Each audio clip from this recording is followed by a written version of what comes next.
Здравейте на всички! Това е един от последните проекти, които реализирахме от фирма Maxcom.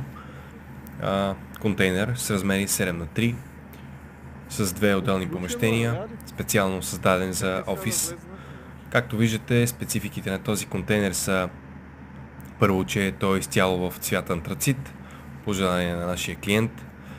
Както може да видите, конструкцията, панелите, вратата и прозорците са изцяло в този цвят, който е специфичен, доста атрактивен, доста стилен.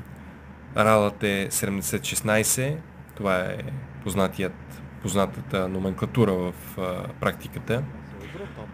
Отвътре контейнерът е оборудван по идея на клиента.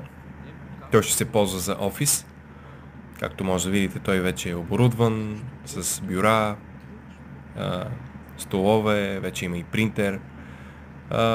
Иначе от наша страна ние го предоставихме с една врата, която е преходна между двете помещения и с електрическа инсталация.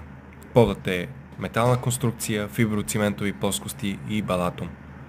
И може да видите, че се е получил прекрасен контейнер.